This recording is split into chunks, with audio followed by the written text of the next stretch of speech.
Hello, welcome back to another episode of the Sam and Noah Show.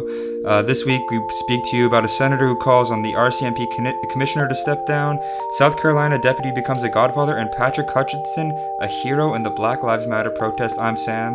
Hello, I am Noah.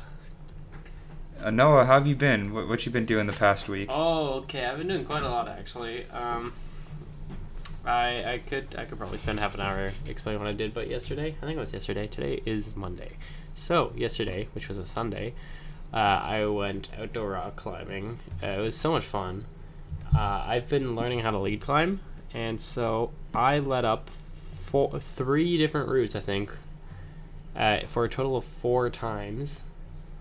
And it was so much fun, and I took some pretty sweet pictures, and then I helped some person and his kids to get a rope to the top because he didn't know how to lead climb. And it was great. It was really fun. That sounds awesome, dude. I've been trying to get outside as much as possible in the heat, but it was a little bit too warm a couple days ago. I think it was Saturday. Or Saturday was cold. It must have been the day before. I don't know. It was warm. Days just blend in together. Yeah, honestly they do. So we'll hop right into it. Very fascinating story. We're back on the topic of systemic racism. And this is very recent in the news. Just came out today from CBC. A senator calls on RCMP commissioner to resign after comments on systemic racism. Senator Dick says that her recent statements show that she does not fully understand what systemic racism is.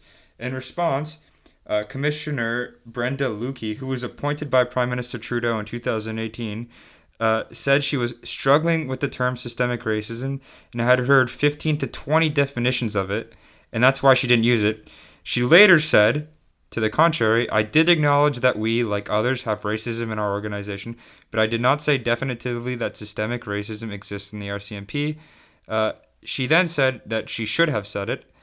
Then she went on to say, as many have said, I do know that systemic racism is part of every institution, the RCMP included. Throughout our history and today, we have not always treated racialized and indigenous people fairly. Okay, well, we have just point out where she says we have not always treated racial and indigenous people fairly. I don't think they've ever treated indigenous and racialized people fairly.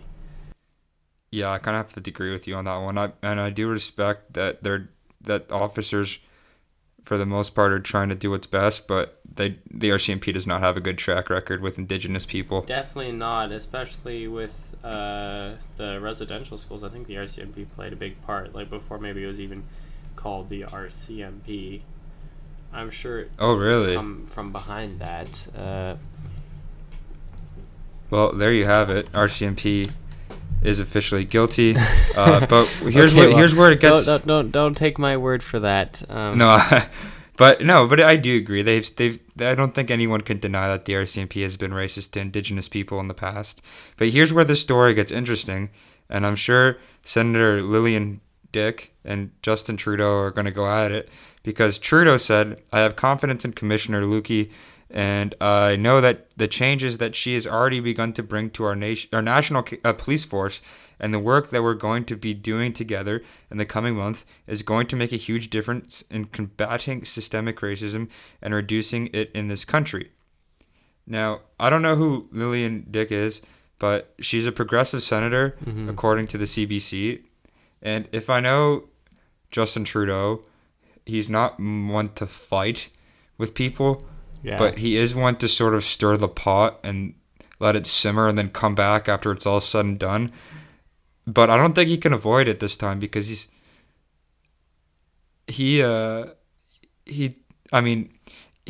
saying like hopeful words, end systemic racism, but what does that even mean? I don't think Justin Trudeau knows what it means. And I think he's trying to avoid confrontation right now. Yeah. I mean, being a world leader right now, I wouldn't say is the easiest thing. Well, just as a general rule, I think it's one of the harder things. Yeah. So you really have to be cautious with every step you take. And I'm sure that he does believe in this in the Black Lives Matter movement.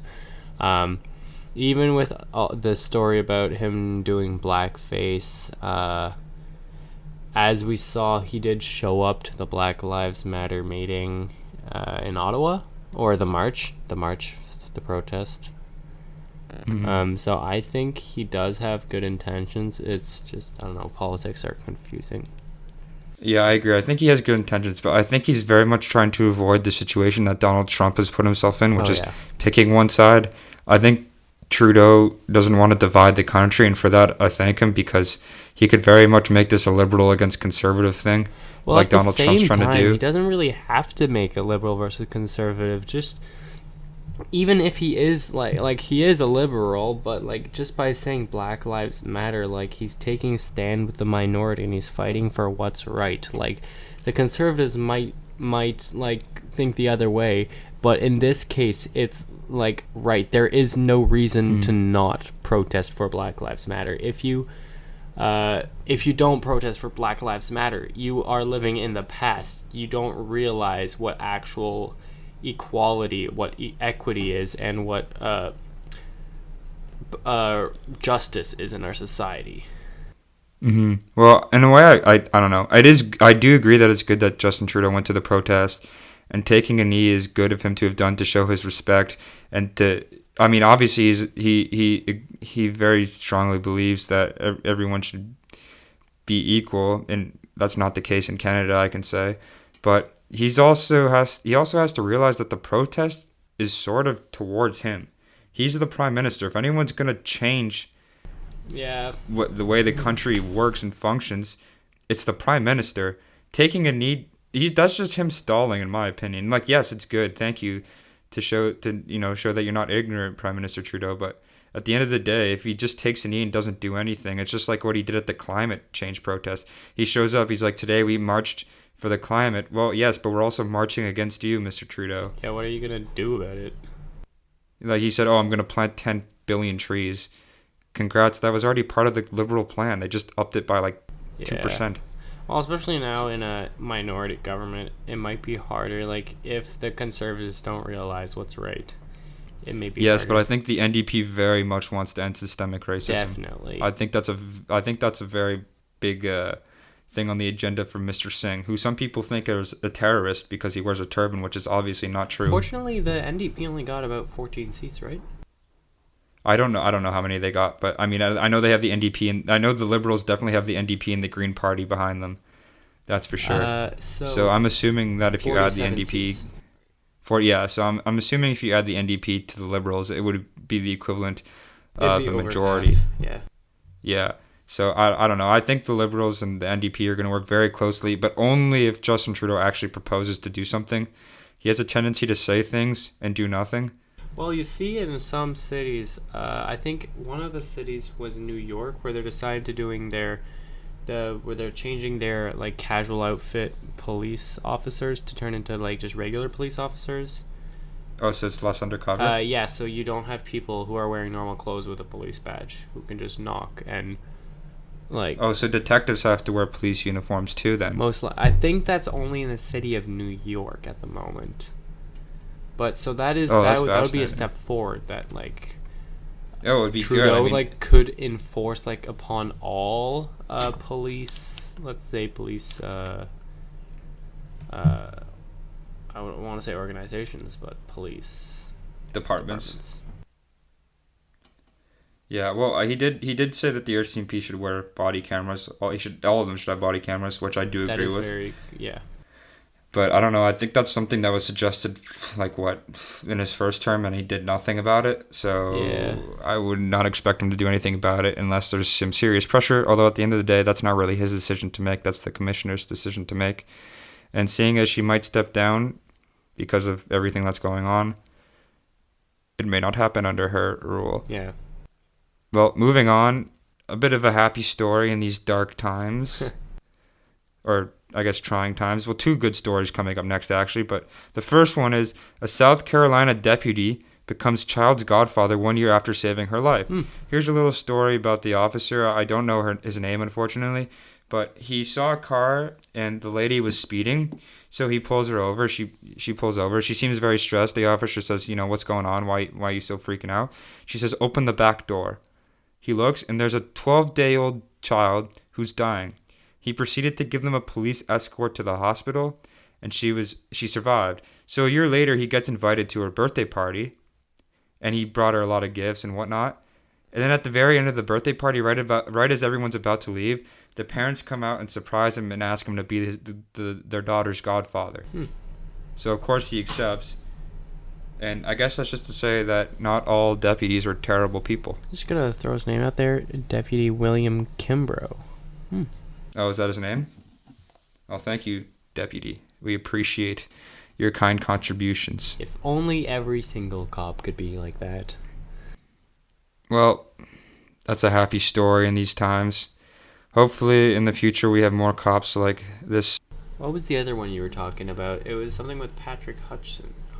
Oh, yes. So Patrick Hutchinson speaks out after he carried a counter-protester to safety.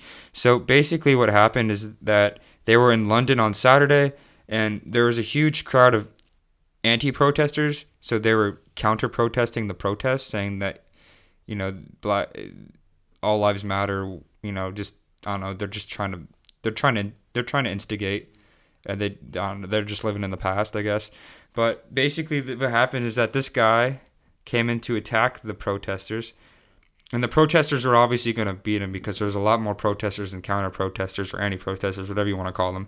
So Patrick Hutchinson, this huge jack dude, he's a black guy too, picks up the white man who's counter-protesting and brings him to safety.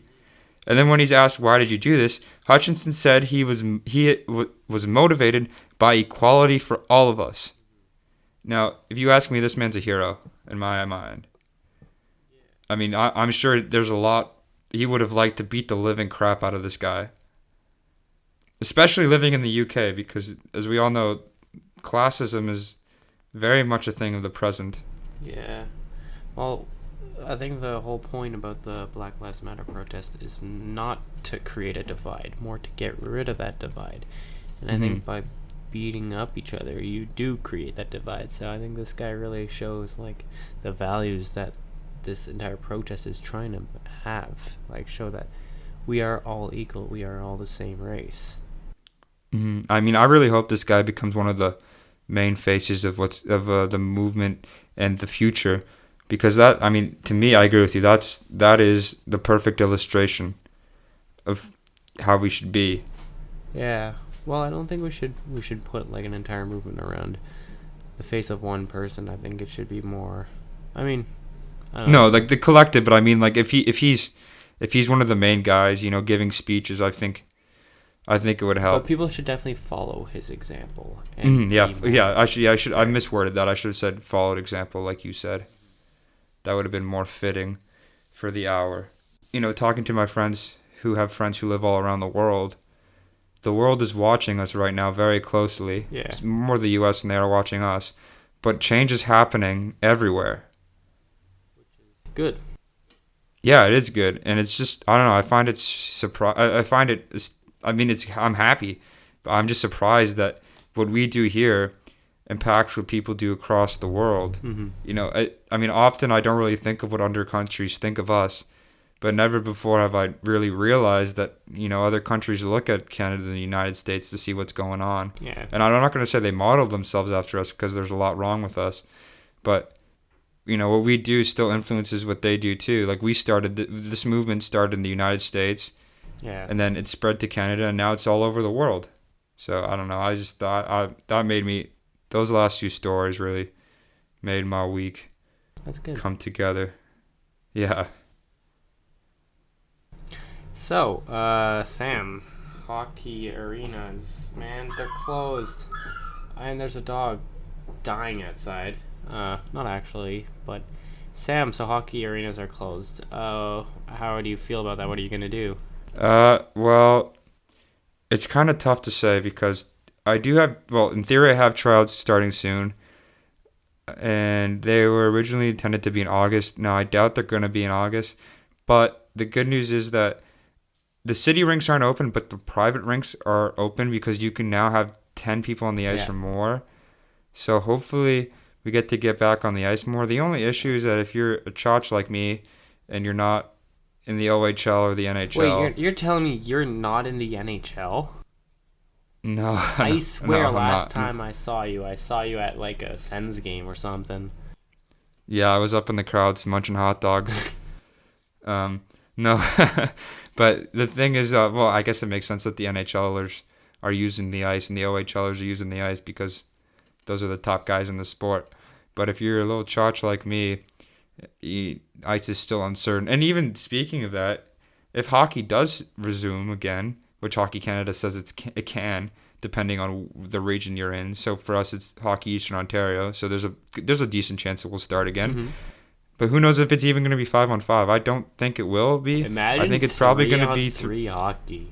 yeah, I think it's going to be 3-on-3 unless you're in junior or the or the Ontario Hockey Federation is your jurisdiction. So you're in the OHL or Junior A League.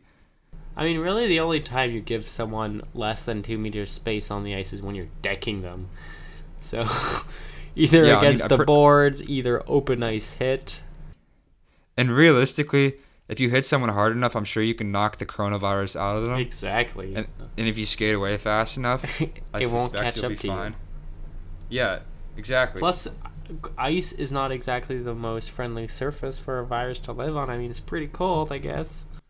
That's true. I don't think the virus spreads as well during the cold, but don't quote me on that one. Don't quote us on anything, please. Yeah, we really don't know what we're talking about, to be honest. Yeah, but getting back to hockey, as rinks start to open, I'm sure that we're going to see a spike in cases again, because I mean, I'm assuming parents are going to get it in the stands if they're watching, although I'm sure they'll do their best to stay 6 feet apart. But I also don't know how much longer we as a people will keep physically distancing ourselves from one another. Yeah, which is a little concerning. Very hard. I've seen many posts of like my friends on Instagram all hanging out, like drinking a couple of brewskis, just driving around, cruising around town. There's the one where people held like their own little mini prom, and there's just 3 guys and 3 girls just chilling in a pic, like literally side by side. So I don't think physical distancing is really going to happen much now. I mean, I guess it's something we're going to have to live with. There's 2 ways I see this happening. Either everyone gets it and everyone that's going to die from it will die from it and then we won't have to worry about it. Or we get a vaccine soon and everyone's okay. I really think it's just masks are going to become the new normal. Like it's normal. Back before the virus was a thing, like in Japan, China, cities like Tokyo. I'm pretty sure like you see it's normal to see someone wearing a mask if they're sick, because they're still going to work, right? So I think it's going to become the new normal. Yeah, that is pretty normal. That's sick, true. If you have a flu or a cold, it's going to be a social standard to wear a mask. Honestly, masks are kind of cool too. If you get you get one of the reusable ones that you got to wash all the time, which can be kind of annoying, but I guess it's better than the ones that aren't reusable. Although I don't know if that's true or not. But you can get some pretty cool logos.